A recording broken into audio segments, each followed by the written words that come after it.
Esse podcast faz parte da iniciativa O Podcast é Delas. Saiba mais em opodcastedelas.com.br.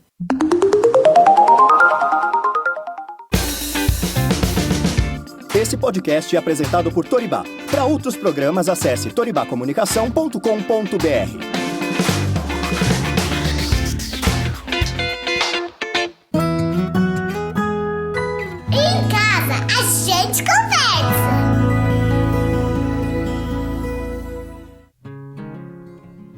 Olá, está começando mais um episódio do Em Casa a Gente Conversa. Eu sou Thaís Maruoka e toda quarta-feira tem um assunto novo aqui para você sobre maternidade, a vida da mulher, estilo de vida, saúde, política e de tudo um pouco.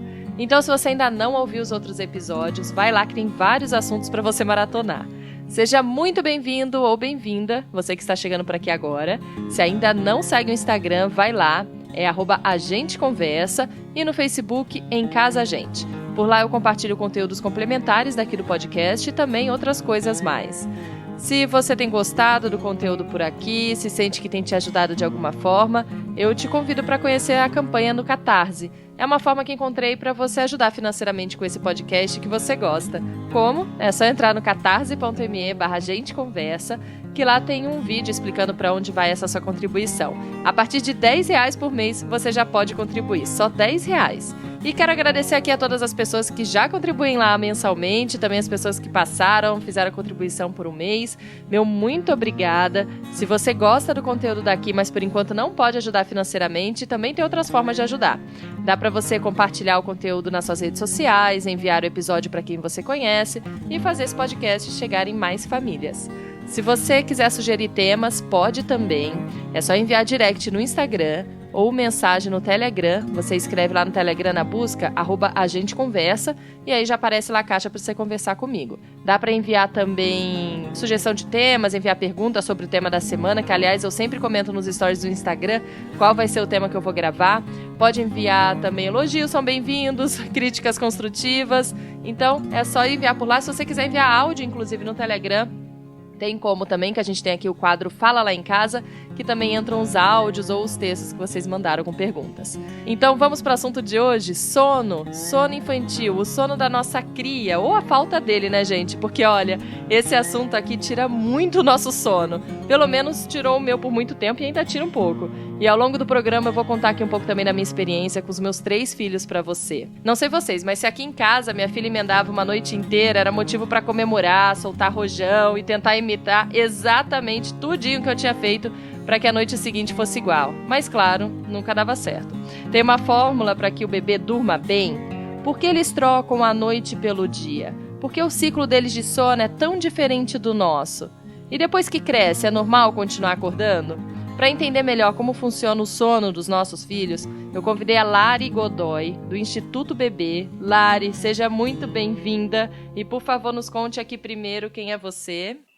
Ô, Thaís, muito obrigada pelo convite. Muito bom poder falar sobre esse assunto, né, que atormenta tantas famílias, né? Esse grande desafio. Bom, eu sou terapeuta familiar, né, já há muitos anos. E há 6 anos a gente vem trabalhando aí com a questão do sono do bebê, sono infantil, de 0 a 7 anos, e poder trazer bastante essa clareza maior, não só na questão comportamental do sono infantil, mas também na terapia de toda a família, porque o sono, a gente fala que é o sono do bebê, mas na verdade, na maioria das vezes, são o sono dos pais também, a gente precisa olhar, né? Afeta a família inteira. Afeta a família inteira, é o sono da família, não é só o sono da criança, a partir dos desafios que a gente tem com as crianças, né? Sim. Vamos começar então falando da maior diferença entre o sono do bebê, da criança e do adulto? Tem uma diferença aí no ciclo, nas fases do sono, no tempo do sono? Como que funciona isso? Tem uma diferença sim, embora a diferença é pequena, né? Em que sentido? Quando a gente fala sobre o ciclo do sono da criança ou da pessoa, a gente costuma dizer que, numa regra, um ciclo do sono do adulto ele chega a durar 1h30, né? Então, um ciclo completo. Então, a gente entra na vigília do sono, entra no sono leve, sai do sono leve, entra para o sono profundo, sai do sono profundo, entra no sono leve de novo, sai você inicia um novo ciclo. Esse percurso, no adulto, leva 1h30. Na criança, ele leva 1 hora. E o que acontece? A cada transição de sono, a criança ela pode despertar assim como nós adultos despertamos, né? Então, sabe aquele momento que a gente, no meio da madrugada, acorda, puxa a coberta, vira de lado? São todos leves despertares que nós temos, e nós adultos, nós temos também esse despertar, né? Nós adultos, a gente também passa por isso. A diferença é que já está tão acostumado, a gente já está tão habituado com esse ciclo, né, com esse adormecer logo em seguida, que a gente muitas vezes nem percebe que a gente acorda. Já a criança, não. A criança, nesse despertar, ela também vai abrir os olhos, assim como nós, porém, ela pode realmente se incomodar com algo, receber alguma luminosidade, aquilo despertá-la por uma dificuldade de passar por essa transição de sono, né? Dessas fases do ciclo leve para o sino profundo, do profundo para o leve, enfim. Então, a gente tem aí essa diferença entre os ciclos do sono, né? Então, a criança ela precisa de um auxílio maior para poder aprender a fazer essa transição, e o adulto faz isso naturalmente. Mas o sono do adulto, ele precisa dormir menos horas do que um bebê, isso é claro, né? Até pelo seu desenvolvimento neurológico e tudo mais. Porém, ele tem essa questão de que a gente já tem o hábito de adormecer e de emendar o sono. A criança nem sempre tem. Tem crianças que vão ter. Tem crianças que já nascem, dormem muito bem, já fazem isso naturalmente, mas nem todas são assim, né? Eu vejo casos, algumas filhas de amiga minha, assim, não, dorme 12 horas seguidas, desde pequenininha, desde quando nasceu. Falei, gente, mas como assim? Porque até esse ciclo normalmente é quando o bebê acorda, né? Mas aí esses bebês, eles voltam a dormir naturalmente sozinhos, é isso? Isso. O que acontece? Eu costumo sempre falar assim, né? Aqui as pessoas não vão conseguir ver porque eu normalmente desenho, né? Mas vamos imaginar que você tem uma bolinha de um lado, né? E uma bolinha do outro lado. Vou pedir para as pessoas aí começarem a imaginar isso. E nessas bolinhas existe uma linha entre uma e a outra, né? E no meio dessa linha elas se conectam. Na verdade, vem uma linha saindo da bolinha direita e uma outra linha saindo da bolinha esquerda, uma em direção à outra, e no centro elas vão se conectar. O que significa isso? Significa que cada bolinha é um neurônio, né? E cada linha dessa é o rabinho do neurônio. E que quando se conecta um no outro, a gente cria uma sinapse neurológica.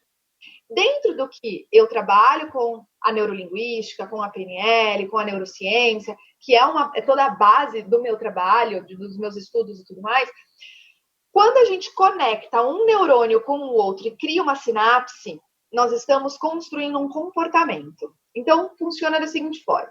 Se a criança, ela dorme, né? Então, a gente está falando dessa questão da transição do sono. Se a criança, ela dorme no berço dela e ela passa 30 minutos, que normalmente é a primeira etapa do sono da criança. O adulto dura 45 minutos a primeira fase do sono.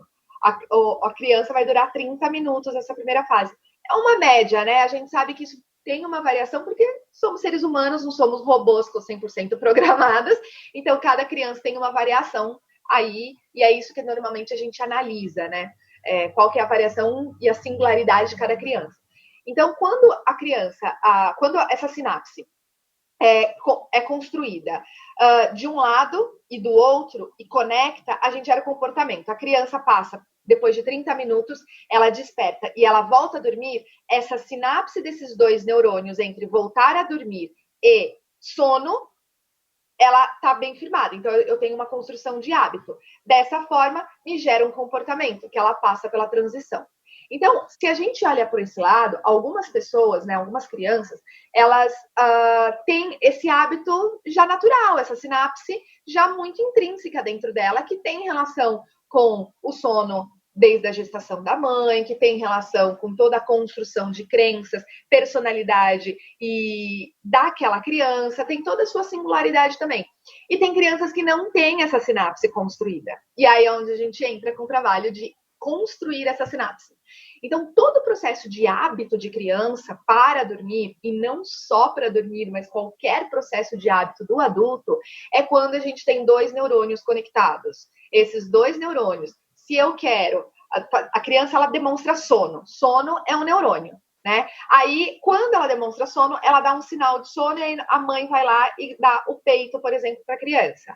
Aí ela tem o neurônio do peito. Quando eu conecto o sono com o peito e a criança adormece, eu construí um hábito nela. E aí ela vai, cada vez que eu repito este hábito, ele vai ficando cada vez mais no automático. E aí a criança vai criando ou a sua dependência ou não para a construção desse hábito. Né? E daí ela vai acabar adormecendo. Então, tudo que envolve a parte de sono está muito ligada com essa construção neurológica da criança.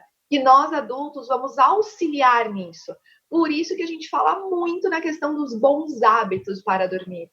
Né? E isso já começa desde quando o bebê nasceu? Ou tem Desde uma quando o fase bebê assim, a nasceu. partir dos 3 meses? Não, desde Não, sempre. a parte desde sempre. Na verdade, se existe algumas formas, né? Mas é raro a gente conseguir trabalhar dessa forma, não por nós, mas sim pelas pessoas terem não só o conhecimento disso, mas desde a gestação a gente já consegue fazer um determinado trabalho, né? O maior impacto que nós temos e registros que nós temos é dentro da vida intrauterina. Então, como a gente não consegue ainda fazer um trabalho profundo disso, por falta de conhecimento, por falta de oportunidade e tudo mais, a partir do momento que o bebê nasce, você já consegue construir os bons hábitos para ele, né? O sono da mãe durante a gestação interfere? É isso? O ritmo que a mãe está ou é do bebê? É o ritmo da mãe? É o ritmo da mãe. Não significa que é o sono da mãe, tá? Mas, por exemplo, existem algumas teorias e alguns estudos que falam que o sono REM e o sono NREM, né, que é o leve e o pesado, eles são construídos e determinados de uma forma completa por volta da 25, 26 semanas gestacional. Então, nessa época, o que acontece com a mãe na rotina dela, níveis hormonais e tudo mais, vai interferir nessa qualidade de sono, tá? Lógico que a gente precisa também ser bem humanos em dizer que não é tão simples assim a gente falar, nossa, nessa semana a mãe só vai relaxar, fazer yoga, ir pro spa, porque a gente sabe que a vida não é essa, né? Então, isso é só um conhecimento, mas isso não é um fator assim que a gente vai olhar para falar, olha, foi isso e problema de, sabe? Não é nem para a gente se conformar com a situação, nem para a gente se culpar dessa situação. É uma questão natural. Então, o que a gente fala, que a mãe, ao longo da gestação, tudo o que ela sente, isso não é em relação à consultoria do sono, tá? Em questão de foco, mas em si ao desenvolvimento emocional da criança, de que tudo aquilo que a mãe ela sente, pensa, come, sente a parte emocional da mãe, os fatores energéticos que acontecem durante a gestação, vai impactar na criança.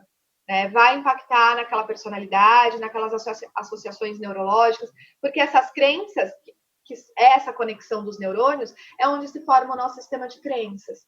Então, os nossos níveis, a PNL, ela mostra pra gente os nossos níveis neurológicos. A gente começa no ambiente, do ambiente vai para o comportamento, a capacidade que gera o comportamento, a crença que faz eu ter a capacidade para ter esse comportamento e a nossa identidade que sustenta todo o resto. Então, isso daqui ele é construído desde o momento da concepção. Então, tudo aquilo que a mãe sente pode ter reflexo, sim, no sono da criança também, né? Olha a responsabilidade, desde a gestação já, né? E realmente uma responsabilidade muito grande. E quem tem a oportunidade de se conectar com isso na fase da gestação, não é só assim.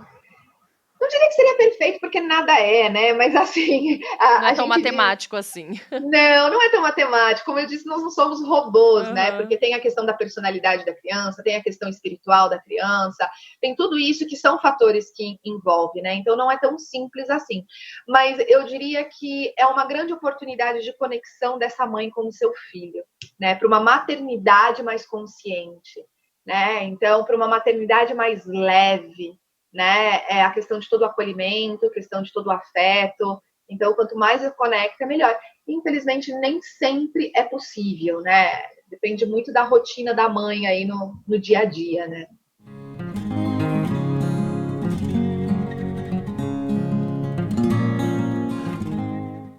E quais as vantagens, Lari, para a criança em ter um sono bom, um sono tranquilo, ajuda no desenvolvimento? Quais as vantagens que um sono tranquilo traz? Olha, são inúmeras vantagens, né, para a criança.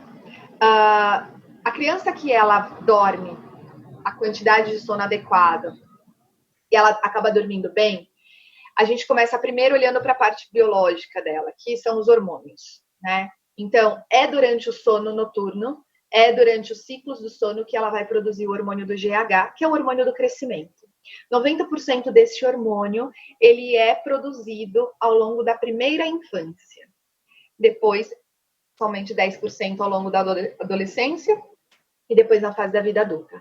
Então, a criança que ela dorme bem, ela vai se alimentar bem, ela vai mamar bem, ela vai ter o seu crescimento psicomotor coerente com a fisiologia dela, ela vai, na fase pré-escolar, vai ter uma boa associação, né, vai ter um bom aprendizado. A criança que ela sofre de toda essa privação, né, de sono e tem dificuldade com sono, e não só as que têm, mas também aos pais que não querem olhar para esse desafio do sono e diz que isso é normal, uma hora a criança dorme. Isso é fato, uma hora a criança dorme, o sono é vital, né? É uma necessidade, é uma coisa que a gente não consegue controlar, porém, a gente pode dar a qualidade disso. Né? Então, se eu não dou essa qualidade, essa criança ela pode ter dificuldade na fase pré-escolar, na fase de aprendizado, de alfabetização, ela pode tropeçar mais vezes, então ela perde um pouco o eixo dela em relação à gravidade da Terra, e isso faz com que ela caia mais, que ela fique mais distraída. Ela tem propensão à obesidade, né, a distúrbios alimentares, e na adolescência ela pode ter propensão a vícios. Por quê? Porque a privação do sono, ela gera também uma questão emocional de um vazio interno, né? Da falta do acolhimento. Então, é algo mais profundo, né? É algo mais profundo e, ao mesmo tempo, mais polêmico também de ser dito, né? Mas necessário. Sim. E tem um prejuízo na criança que dorme demais também, o oposto, ou não? Tem também. Você fez eu lembrar agora de uma criança que eu atendi há uns anos atrás, 5 meses. Dormia muito. Ela ficava acordada, tipo, 1 hora, tinha um intervalo de 1 hora entre uma soneca e outra, e ela dormia o dia inteiro. Com 5 meses, uma criança ela não está recebendo determinadas estimulações neurológicas para construir o seu desenvolvimento neurológico, construir o seu desenvolvimento psicomotor. E o que isso causa? Pode causar problema alimentar também, né? Então, aquele bebezinho ele já tinha sido diagnosticado com obesidade, né? Então, com 5 meses para isso, e tinha uma dificuldade muito grande de, vamos supor, com 5 meses, ele ainda não fazia os movimentos de movimentação de mão, de movimentação de pé, não fazia, o rolar para ele ainda era muito desafiador, né? E aí essa família me chamou e falou assim, é normal? Eu falei, não, não é. Ela falou assim, eu já mandei em pediatra, já mandei em gastro, já fiz um monte de exame e não sei o que acontece, porque meu filho, ele fica deitado o dia inteiro. Ia colocar ele deitado, ele dorme, ele não tem a estimulação dele. Falei, então o meu trabalho com você é o contrário disso, é fazer com que ele não durma, né? Mas não durma à noite. À noite ele precisa dormir e nas sonecas também. Mas a gente precisa dar estimulação para a criança. Então, a gente precisou entrar com musicalização, com natação, com atividade em casa, com brincadeiras que fizessem com que a criança recebesse imagens, recebesse registros no seu inconsciente, no seu cérebro, para que ela pudesse começar a elaborar esse processamento. E aí isso pode também ter um atraso no seu desenvolvimento e um atraso na fase também pré-escolar de aprendizado. E tem um tempo ideal para a criança dormir? Depende da idade, são média 12 horas, tem algum tempo aí que seja mais ideal para os pais seguirem, não? Então, tem de acordo com a idade da criança. Né? Em geral, vamos supor, um recém-nascido ele chega a dormir 17 a 20 horas dia, né? Ao longo das 24 horas, ele vai dormir por isso. E ele precisa desse sono para poder processar as informações recebidas, que para ele é muita coisa. Né? Agora, conforme a criança vai crescendo, isso vai diminuindo, mas ao longo, vamos supor, até os 2 anos, mais ou menos, entre 1 e 2 anos, a criança ela vai dormir em torno de 10 horas à noite, né? E total, assim, em torno de 12 a 13 horas dentro das 24 horas dela. E aí, conforme vai crescendo, isso vai diminuindo. Depois de um tempo, quando chega na fase adulta, fase adolescente, a adolescência ela dorme muito mais, né, por questão de processamento e também de adaptação da nossa glândula pineal, mas na fase adulta, aí nosso organismo a gente vai se adaptando de acordo com a rotina que a gente tem. É muito simples, né? O adulto, por que ele às vezes ele aguenta passar 24 horas acordado, por exemplo? Porque ele tá com produção de adrenalina alta, ele tá com super estimulação, então fazendo um monte de coisa, o cérebro não para, e ele consegue ter essa consciência, mas também na hora que dorme, hiberna, né? A criança, ela é a mesma coisa. Se ela tá super estimulada, ela vai ter uma dificuldade maior para dormir. Se ela tá pouco estimulada, ela vai dormir demais. Se ela tá estimulada na questão ideal, ela regula o sono dela também. E essas 10 horas por noite mantém até uns 7 anos na primeira infância ou não? Ou diminui esse tempo? Depois diminui. Aí chega em torno aí de 8 a 9 horas, mais ou menos, aí começa a regular dentro do padrão quase de um adulto.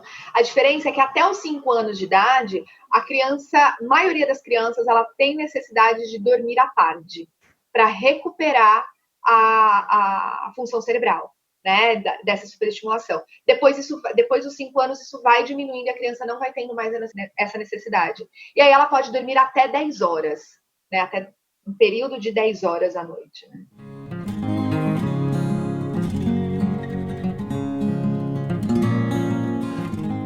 Mesmo que você tenha trocentas milhões de técnicas e queira seguir o mesmo padrão com todos os filhos, não, a gente precisa entender que as crianças são singulares. É uma alma diferente, é um espírito diferente, é uma pessoa diferente e que tem os seus desafios e cada um tem as suas questões. E por que eu falo isso? Porque hoje eu trabalho não só com olhar nessa questão das técnicas, não só com olhar dessa questão comum que a gente estuda e lê por aí de hormônios e como criar ritual noturno, isso aí é coisa simples, né? Mas sim com todo esse olhar sistêmico da família, né? O que envolve nesse sistema da família, nessa construção familiar, quais são a parte emocional disso tudo, tem a ver com a parte emocional da mãe e do pai, né? O sono tem muito a ver com isso, porque assim, você pode observar, os primeiros filhos, né? Tem aquela frase, né? O primeiro filho é de vidro, né? O segundo filho é de plástico, o terceiro filho é de ferro, né? Porque você não tem, é tudo mais fácil, né? Você solta mais, você deixa mais, você não.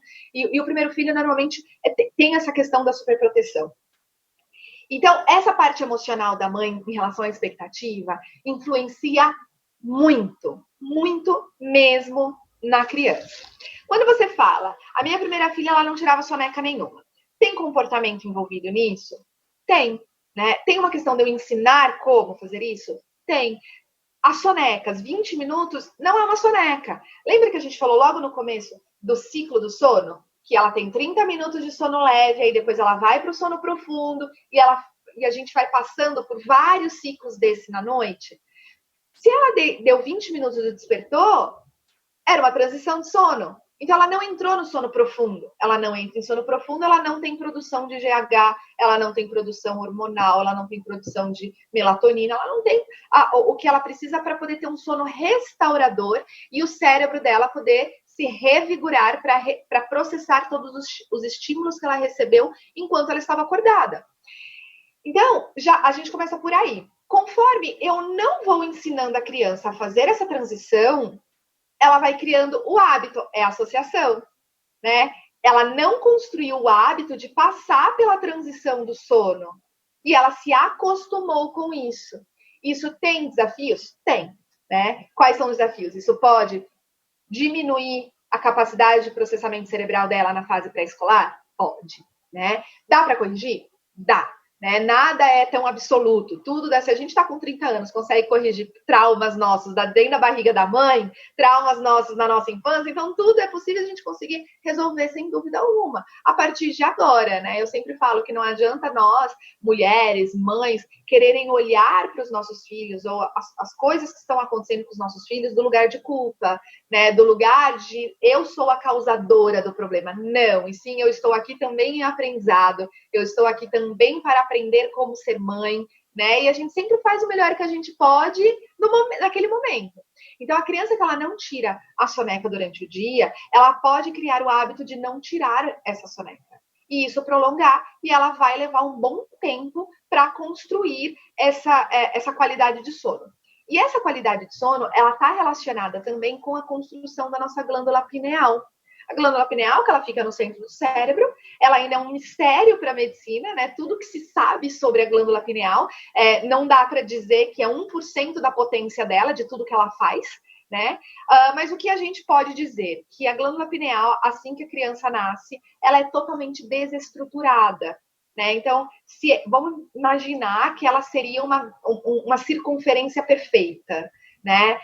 Quando ela nasce, ela é como se fosse uma ameba, né? Toda ondulada, um lado é maior, outro é menor. Então, a sua secreção de melatonina, porque ela é responsável pela secreção da melatonina, toda essa secreção de melatonina dela, ela é irregular, ela não é homogênea.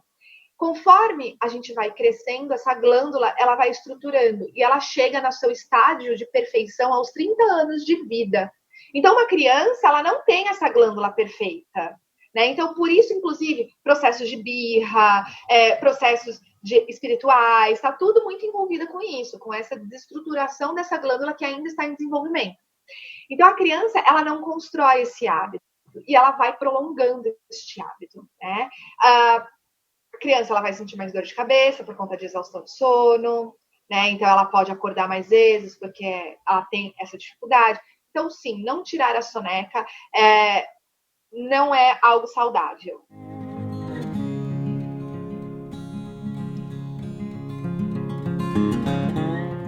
A criança, ela é muito adaptável às coisas, né? Então, assim, não é só uma questão de rotina, né? A rotina, ela é fundamental para a criança, por conta dessas sinapses neurológicas que a gente fala, para ela trazer um bom desenvolvimento.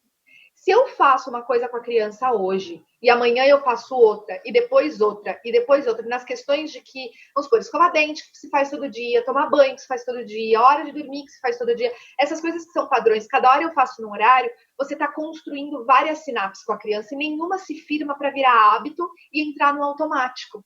Né? Então, não adianta a gente querer domar a criança, a gente precisa respeitar essa essência dela, mas entender também qual é o processo do desenvolvimento que ela quer, saber dela como extrair aquilo que vai ser bom para ela, né? E ensinando, e não simplesmente permitindo, deixando, ela não quer dormir, eu vou deixar.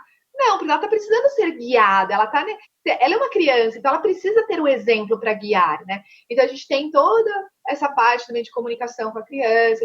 Dá trabalho, é claro que dá trabalho, né? É muito mais fácil a gente mandar e tá tudo certo, né? E primeiro filho, sempre a gente erra muito mais, né? Quanta coisa a gente já olhou e falou, nossa, como a gente fazia errado, né? Com a primeira filha. Então, não é errado, né? Isso é uma fala que eu gosto sempre de pontuar quando eu falo de maternidade, porque assim, não é errado, nada é errado. A gente estava aprendendo junto, né? Tudo tem uma máxima que a gente utiliza muito nas terapias energéticas, que é assim, tudo está certo do jeito que está. E tudo acontece na hora que tem que acontecer. Então, se seu filho não está dormindo agora, tá tudo certo, né? Porque é o que você sabe fazer. Porém, o que você pode fazer para melhorar? Buscar informação, buscar novas formas e encontrar aquilo que faz sentido e é de acordo para a sua família. Por isso que não tem regras, né? Existe a singularidade. Eu acho que é o respeito pelo ser humano e isso é muito melhor, né? Então, essa singularidade. Né? Por isso que eu falei, eu posso te ensinar 300 mil técnicas de como fazer a criança dormir, mas pode ser que nenhuma delas dê certo, né? Porque às vezes tem uma esfera ali sistêmica, né, da família. Foi muito interessante que há pouco tempo atrás eu fiz uma consultoria com uma família e que o pai, assim, era aquela paixão pela filha, sabe? Era a coisa mais linda. Só que ao mesmo tempo esse pai, ele trabalhava muito e ele não estava em casa na hora que a criança ia dormir. E aí ele conversando, e vai falando, não, a gente precisa fazer ela dormir, mas a nossa realidade é essa, é assim, sabe? Então a gente precisa fazer com que ela durma, mas eu não posso estar aqui presente. Aí eu falei assim, você me permite que a gente faça um teste? Tipo, eu falo, é na conversa que a gente vai criando novas técnicas, inclusive, né? Quando a gente tem essa visão mais sistêmica. E aí ele falou assim, qual? Eu falei assim, faça o desafio, comece a trabalhar 2 horas mais cedo, saia de casa mais cedo, mas chegue em casa mais cedo. E faça você, a sua filha, dormir. Em 2 dias, essa criança começou a dormir a noite inteira, porque era falta do pai.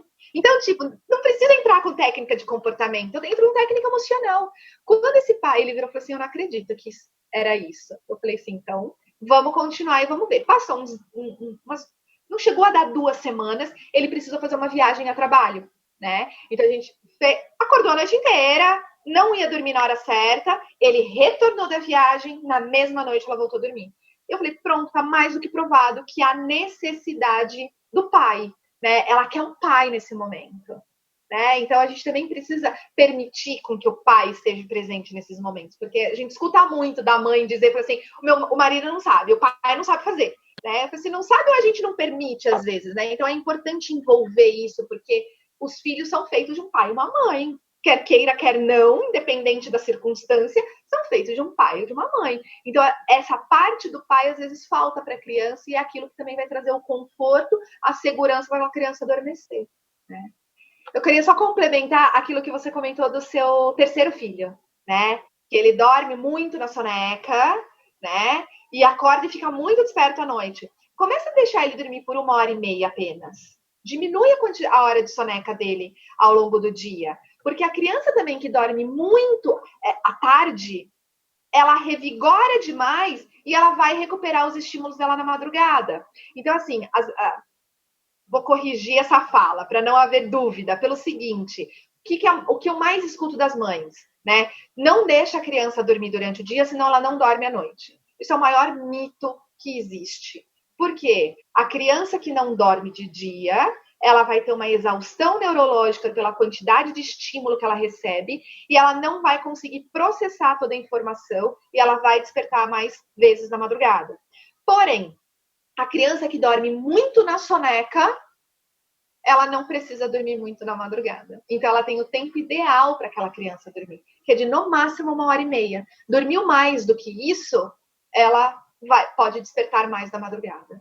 De acordo com a idade dela, ela tem uma necessidade maior de sonecas. Então, vamos supor, até os 6 meses de vida, em geral, ela vai tirar 3 sonecas de 1 hora a 1h30 por dia. Dos 6 meses a 1 ano, ela vai tirar 2 sonecas, uma de manhã e uma à tarde. Depois de 1 ano, já não tem uma idade exata que ela vai passar a tirar uma soneca logo depois do almoço, mais ou menos, tá? Isso também não é uma regra do horário, isso aí depende da rotina de toda a família. Mas existe esse padrão, né, da quantidade de soneca. E quando que a criança vai deixar de tirar 2 sonecas? Somos nós pais que decidimos? Não. A criança solta sozinha essa soneca, né?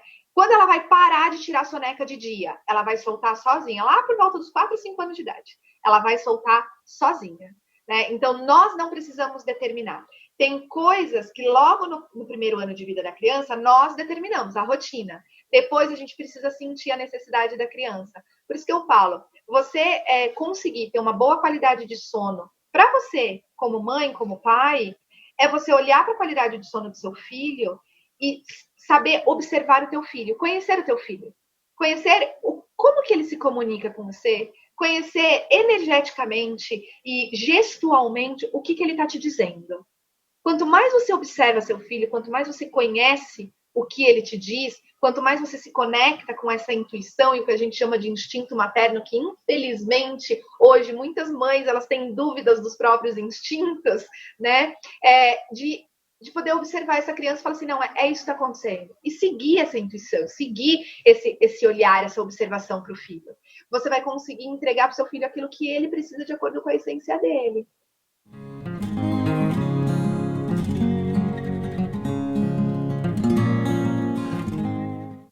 E tem um horário melhor para colocar as crianças para dormir? À noite? À noite. Ou é mais o tempo de dormida? Por exemplo, tudo bem a criança tem que dormir 12 horas, dormir às 9 da noite até às 9 da manhã? Ou não? Seria realmente melhor ela dormir mais cedo, às 7 da noite? Tem um horário também que seja mais ideal? Tem um horário ideal, que eu sei que isso muitas mães não gostam que eu fale, porque mexe na rotina da família. E que sentido, né? O horário ideal para a criança dormir é 8 horas da noite. tá? Quando é menorzinho, até 1 ano de idade, ela vai dormir aí entre 6h30 e 7h30 da noite. Mas durante a primeira infância, até os seus 7 anos, é importante que ela vai dormir até as 8. Por quê? Lembra que eu falei da glândula pineal, que ela está desestruturada? É o pico de produção de melatonina. Então, a criança é um momento que ela aproveita esse relaxamento. Os argumentos que eu recebo da mãe que fala assim, mas é impossível, esse horário a gente ainda está fazendo a janta, nesse horário a criança está agitada. Sim, a criança ela é estimulada pelo ambiente. Então, se a gente começa a preparar este ambiente para este horário, sabendo que fisiologicamente ela vai dormir com mais facilidade, né? E ela vai ter uma noite de sono melhor, ela vai ter uma qualidade melhor de sono. Então, eu começo a reorganizar a rotina da família, do ambiente, preparar esse ambiente, tirar a estimulação, tirar televisão, celular, audiovisual, fazer atividades mais brandas, que não requer que a criança fique muito agitada. Eu não estimulo a criança. Se ela se estimular, tudo bem, mas eu não estimulo, eu não dou a ideia, eu não dou o brinquedo, eu não ligo a televisão, eu não ofereço aquilo que vai estimular. Pelo contrário, eu boto no banho, eu como mãe coloco o meu pijama também para dizer a mamãe também está indo dormir, porque eles vão pelo exemplo. Né? Eles não olham no relógio, eles não sabem que horas são, para eles pode ser meia-noite, 8 horas, é a mesma coisa. Mas eu me reorganizo para isso. E isso é interessante porque, além de eu aproveitar a produção de melatonina, ela vai dormir melhor, o dia dela, ela vai acordar mais cedo, o dia dela vai render para quando chegar às 7 horas da noite, ela começar a te mostrar que está com sono e dormir às 8. Então, se eu deixo a criança dormir 9, 10 horas da noite, e depois das 9 da noite, o organismo, quando a melatonina ela não produz, ou não é aproveitada para estimular a produção de melatonina, a gente começa com a produção de adrenalina.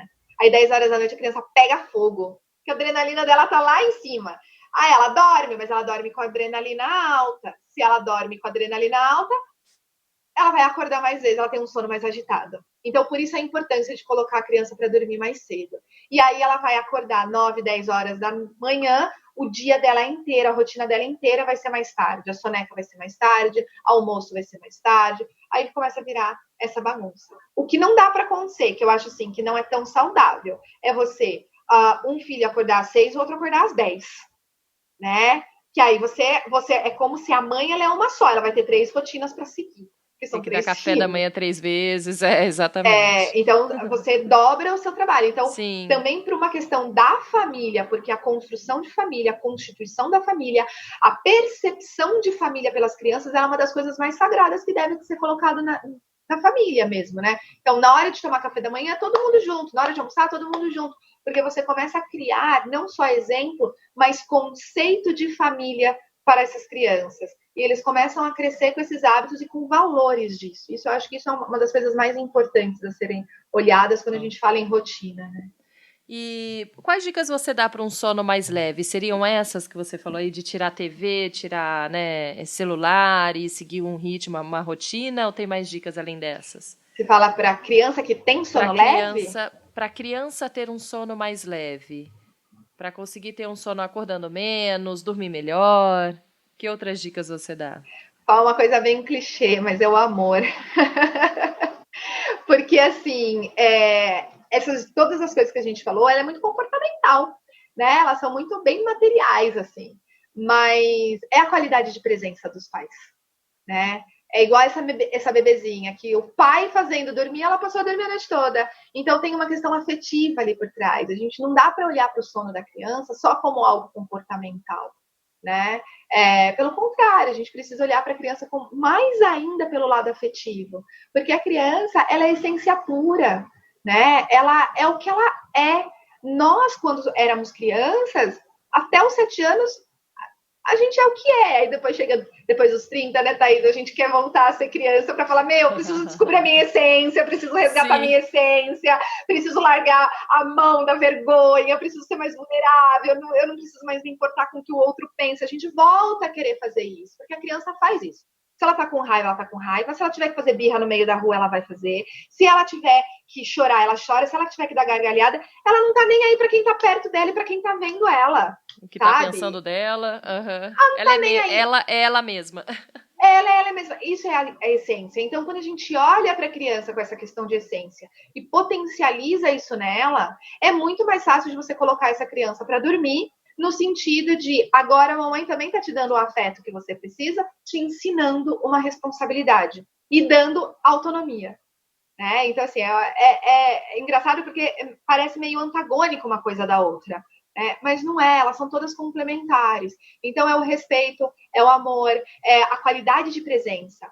Não precisa, na qualidade de presença, você querer ficar com seu filho 8 horas do dia, sabe? Mas eu trabalho essas 8 horas. Vai trabalhar, você é adulto, seu filho vai chegar nessa fase, você vai ser um exemplo para seu filho e ele vai aprender que a realidade da família a qual ele nasceu é essa rotina e ele vai se adaptar com isso, ele vai lidar com isso também. Mas quando você chega do trabalho, se você vai ficar com a criança por 2 horas, esteja com a criança por 2 horas. Se você vai ficar com a criança por 15 minutos, esteja com ela por 15 minutos. Essa qualidade de presença vai fazer com que essa criança ganhe maturidade emocional. E aí você vai falar, agora a mamãe não pode. Agora é hora de dormir. E ela vai também respeitar porque ela se sente respeitada. Então, o melhor caminho para a criança ter um sono leve é, de fato, o amor e a responsabilidade afetiva. E resolve um monte de outros problemas também, né? Nossa senhora, é tão mais fácil. Agora, lembrando, né, Thaís, é fácil falar, né? Deixar isso bem claro, porque vai ter pessoas que falam, é fácil para ela falar isso, falar. Não é fácil, não, né, viver isso.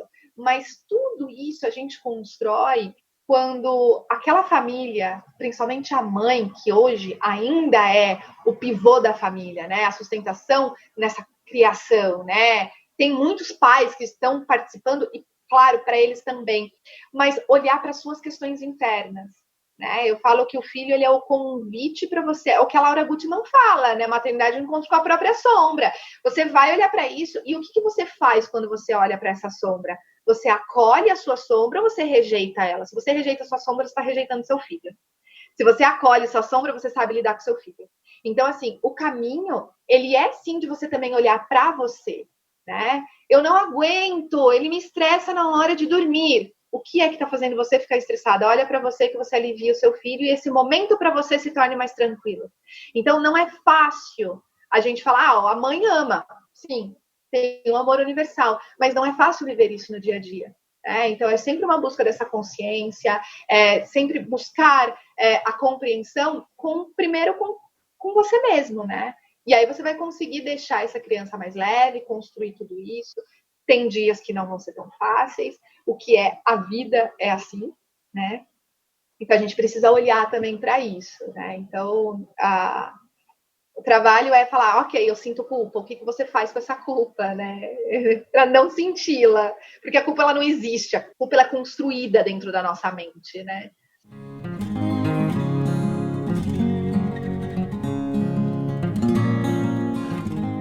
Crianças têm distúrbios de sono também, como os adultos? Também tem insônia, por exemplo? E o que pode fazer para evitar? Crianças têm mais distúrbios do sono do que os adultos. 40% das crianças sofrem de algum distúrbio de sono. Sonambulismo, pesadelo, terror noturno, insônia, né? Eles vão sofrer com isso. E isso como se corrige, esperando a criança crescer? Porque é maturidade neurológica, não tem muito o que fazer, é maturidade neurológica. A diferença é, novamente, nós como pais, como eu lido com a situação, sem reprimir, sem impedir e sem se culpar, sem trazer uma energia densa, né? A criança que ela tá num pesadelo, abraço, acolhe, dê a proteção, dê o colo, afeto. A criança que tem um terror noturno, espera e apenas proteja para que aquela crise passa, né? Não acorde jamais a criança para isso, sabe? Porque ela acorda com a sensação negativa emocional. Ela vai voltar a dormir depois que a crise acabar e quando ela acorda, ela nem lembra do que aconteceu, porque a criança está dormindo na hora do terror noturno. Então, apenas os pais. É dolorido para os pais ver aquilo, porque a criança se debate, então só proteja para não se machucar, mas crie você como pai a sua paciência, e naquele momento é oração, né? Muita oração, muita luz, muito amor que precisa emanar para aquela crise acabar. Conforme a criança vai crescendo, essas crises vão espaçando e vão ficando cada vez mais longas até que uma hora não acontece mais. Sonambulismo, a mesma coisa, não acorde a criança, apenas proteja, né? Porque no sonambulismo ele é mais delicado. E tem uma causa para isso? Não, é realmente da criança, do organismo, tá? Maturidade neurológica. Tá em desenvolvimento. Se você vai para até pode, eu recomendo, né, de procurar a medicina do sono, procura um médico do sono, faz o exame, às vezes até de uma polissonografia, para identificar qual é o distúrbio, né? Mas em geral não tem o que fazer a não ser esperar. Crescimento, não tem muito estudo ainda falando sobre isso, né? Alguns médicos vão falar, dá melatonina para criança, não resolve e é prejudicial. A Anvisa não aprova o uso de melatonina em crianças, salvo em crianças autistas, salvo em crianças com alguma patologia que sabe que não vai ter mesmo um desenvolvimento assim, da melatonina ou que precisa desse auxílio. E você está falando aí para aguardar. Aguardar até quando? Até quando, até qual idade é normal ter distúrbios ou continuar acordando à noite, mesmo que seja só para ir para a cama dos pais? Até que idade que isso é normal, que é saudável? Distúrbio do sono não tem uma idade exata, mas é durante a primeira infância. Em geral, eles começam a partir dos 4 meses de vida. Tem épocas, que daí está relacionado com o sistema de família também, que você tem crises com mais frequência. E as crises nunca são diárias. Tipo, elas têm um espaço, às vezes, de uma vez por semana, a cada 15 dias. E isso vai espaçando, vai virando a cada 1 mês, a cada 2 meses, a cada 6 meses. Isso vai aumentando as crises entre uma e outra, até uma hora que para, durante toda a primeira infância, tá? Mas nesses casos, logo no começo, identificou as primeiras crises, eu, como mãe, já faria uma polissonografia. Não para curar, porque não vai, mas para ter consciência do que é e eu saber como lidar, do que eu ficar na dúvida, sabe? Porque a dúvida gera angústia. Quando você tem o que é, você sabe como lidar, né? E eu procuraria, para quem acredita, eu procuraria também, que daí eu também trabalho nessa linha, que tem questões espirituais aí envolvidas, e aí eu também entraria com o processo espiritual, né, dentro das terapias espirituais. Então, espiritual, eu estou dizendo, não tem nada a ver com religião, né? Essa parte mais do desenvolvimento espiritual daquela criança também é natural. E poder saber lidar com isso. Então, não tem uma idade, assim, que é normal. A criança ir para a cama dos pais é até quando os pais aguentarem. Né? Até quando os pais permitirem. Eu tenho até no YouTube tem um depoimento de uma mãe que a criança, acho que ela estava, agora eu não lembro, acho que ela estava com 4 anos. Ela ia para a cama dos pais, sempre fizeram cama compartilhada. Ela ia para a cama dos pais, um dia ela me ligou, ela falou, eu não aguento mais ela dormindo com a gente precisa acostumar ela a dormir no quarto dela. E ela está muito linkada com a questão da criação do apego, com essa qualidade de presença, de não deixar a criança chorar. Eu falei, não, é super possível fazer sem choro. Então, vamos começar. Fizemos um processo, foi a coisa mais linda o processo. Criamos várias formas lúdicas. Eu falo, cada criança me ensina uma técnica nova. E é muito difícil eu repetir a mesma técnica com outra criança, por conta dessa singularidade. E aí a gente construiu e até que chegou um determinado momento, ela gravou até um vídeo, ela mostrou a criança dormindo, né? Ela tirou várias fotos e ela falava assim, não teve choro nenhum ao longo desse processo e hoje ela dorme na cama dela toda, né? A noite toda. Então, é os pais. Nessa questão é até quando os pais aguentam. Tem pai que tá com 9 meses e fala, não aguento mais meu filho dormindo na cama comigo. Ok, vamos tirar. Não tem uma regra. Mas esses família. Distúrbios e ficar acordando é mais natural até a primeira infância, que seria até os 7 anos, no caso, é isso? Exatamente. Tá. Exatamente. E pode acontecer depois, né? Pode acontecer de prolongar, tá. Mas não é mais o comum. Tá. A gente tá falando de bebê, eu esqueci de perguntar por que tem bebês que trocam a noite pelo dia, acabam dormindo muito de dia e de noite não dormem. Seria isso de tirar um pouco a soneca, não deixar dormir tanto à noite, porque ele acabou repondo toda a energia, como você disse do Leon como um exemplo, não? Esse é um dos principais fatores, né? Mas, novamente, não é uma regra. Nem todas as crianças que trocam o dia pela noite é por causa disso, né? Pode ser um desconforto, pode ser uma questão de momento emocional da mãe, né? Depende muito da idade da criança. A mãe que às vezes tem uma propensão a uma depressão, ou tá numa depressão pós-parto, ou tá naquele baby boom, que ela fica mais fragilizada. A mãe que ela não tem uma rede de apoio e ela se sente muito sozinha. Normalmente é à noite que vem a angústia, que vem a tristeza, a criança ela manifesta. Ela conecta e a criança também manifesta. Mas a criança que troca a noite pelo dia, em geral, é ou soneca que não tira durante o dia, ou é soneca que tira demais. Ela dorme. E é muito interessante porque eu andei observando, não existe nenhum estudo, assim, pelo menos que eu conheça, que fale a respeito, mas eu andei observando dentro dos meus clientes que as crianças que trocam o dia pela noite são as crianças que nasceram de madrugada. Então, ela começa um padrão de vida invertido, né? Dentro do ciclo circadiano da Terra, assim, sabe? Dentro da conexão mesmo. Então, para ela, a vida começou à noite. Né? Então, ela vai ter hábitos mais à noite. E isso se prolonga na fase adulto também, né? Pode prolongar e tudo mais. Mas aí a gente vai corrigindo aos poucos, né? Mas para corrigir, a gente consegue. Mas eu andei observando isso, que são as crianças que normalmente nascem de madrugada. E as crianças que nascem durante o dia, o ritmo delas também são diferentes. É muito interessante quando a gente começa a olhar até o parto. Ou seja, torçam para que o parto ocorra de manhã. Mas a maioria vai ser à noite. A maioria vai ser à noite. Pode começar à noite o trabalho de parto, mas torça para que seu filho nasça de manhã, pelo menos. Mas mesmo assim, né, a gente sabe aí, né, eu posso falar, eu que sou terapeuta energética, espiritual também, posso falar de toda essa questão da influência da lua, da energia. Então os bebês, eles vão nascer mais à noite, né, é o momento da calmaria, né, é o momento da introspecção. Quando a gente tá relaxado, assim. É o momento o planeta inteiro tá relaxado, o melhor horário para meditar é às 4 da manhã, né, então tem esses detalhes todos, assim, então, assim, a gente envolve isso, mas isso não é algo que, tipo, a gente é só uma observação, não é algo que... não tem um estudo e tal, sim. E outra, também, não, pelo amor de Deus, as mães não precisam falar, meu filho tem que nascer de manhã para ele dormir, porque não é uma condição isso. Não mesmo. E sabe que eu trabalho também com fotografia e vídeo de parto humanizado. Parto humanizado, eventos e ensaios. E aí é bem isso, a gente observa que os bebês...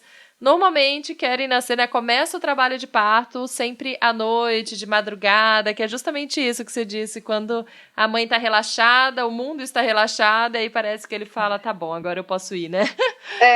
Agora ninguém vai me atrapalhar. Relaxamento, exatamente. Mas é bem isso. E é né? interessante, Thaís, porque assim, a via de nascimento também interfere na personalidade e no sono da criança. Né? Então, assim, a criança que nasce de parto normal... ela tem uma personalidade diferente de quem nasce de cesariana. Né? Ela tem uma forma de lidar com as suas questões emocionais diferente de quem nasce de cesariana. E deixando bem claro que não significa que um é melhor do que o outro. Né? É só diferente. Né? Tem muitas crianças de cesariana que são muito empoderadas que uma criança que nasceu de parto normal não é. E o contrário também. Então, assim, mas interfere. Né? A via de nascimento, a forma que foi feito esse parto vai interferir no impacto emocional também dessa criança. Então, não é uma coisa que é um melhor que o outro, são só diferentes. É engraçado, tem uma fala, né, que a gente sempre ouve, nossa, dorme como um bebê. E tem até uma frase, né, que diz, nossa, quem fala que dorme como um bebê nunca teve filho, porque a gente comentando aqui de tantos distúrbios e dificuldades do filho dormir como um bebê realmente, né, diretão. Não, dorme como um bebê, né? Porque não lembra como ele era quando era bebê, né? Pergunta pra mãe, né? Se bem que, olha, minha mãe, eu falo pra ela que ela esquece como a gente era. Porque, assim, todos comiam muito bem. A gente quase não brigava entre a gente. Todos dormiam o dia inteiro, a noite inteira. Eu falei, para. Vocês que não lembram, não é possível. Mas pra mãe, o filho é sempre perfeito. Conforme vai crescendo, vai lembrando só das partes boas, né? Deve Isso ser a natureza, né? Pra gente lembrar das partes boas, senão a gente também não tem mais filho, né? Lari, vamos pro quadro Fala Lá em Casa? Pra eu ler aqui umas perguntas que enviaram. Vamos lá. A parte normalmente que eu mais gosto, de te responder perguntas. Fala Lá em Casa. A primeira pergunta é da Lívia Mora. Quase 3 anos e ainda acorda diversas vezes de madrugada. É normal? Até quando essa agonia? Não é normal, né? Ainda mais nessa idade.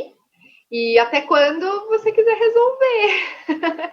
Até quando começar a olhar para isso e começar a mexer em rotina, começar a mexer em estímulo, atender a necessidade da criança. É muito interessante porque ela me fez lembrar uma coisa que eu falo muito para as mães, né? que a gente não falou anteriormente. Até quando a minha filha vai ser assim? Até quando você começar a enxergá-la que ela é uma criança de 3 anos e não mais um bebê de 6 meses.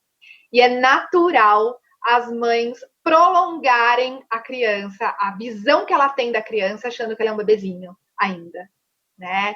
E ela está crescendo. Então, é dar mais autonomia também, né? Acompanhar esse crescimento dela, né? E poder olhar para isso. Então, quando você falar o que eu faço, o que eu preciso aprender para ajudar mais minha filha, o que está faltando eu conhecer sobre a minha filha, né? Aí você vai começar a resolver o sono dela. Mas não é normal a criança de 3 anos acordar, não é normal um bebê de 6 meses acordar muitas vezes, né? Eu sempre falo da Valentina, que foi a bebê que fez eu estudar o sono. Tem uma live minha com a Tati, que é a mãe dela, que a gente fez esse ano, inclusive, essa live, ela contando todo como foi o processo da consultoria do sono, porque se não fosse elas, eu jamais teria ido estudar sobre o sono, né? Que a Valentina, ela acordava a cada 40 minutos desde quando nasceu. Ela foi um bebê prematuro, acordava de 40 em 40 minutos. Um dia a Tati chegou chorando pra mim, falando assim, eu não aguento mais, porque quem não dorme sou eu. E aí eu não tinha o que responder, comecei a estudar, né? Passou 6 meses desse dia, eu cheguei pra Tati e falei assim, a Valentina tava com 1 ano e 4 meses. Eu falei, vamos fazer a Valentina dormir? Ela falou, tá, até hoje tá igual. Com 1 ano e 4 meses, acordava a cada 40 minutos. Eu falei, vamos fazer? Ela falou, desisti. Já acostumei e ela também. Eu falei, não, eu fui estudar por sua causa, agora a gente vai fazer essa menina dormir.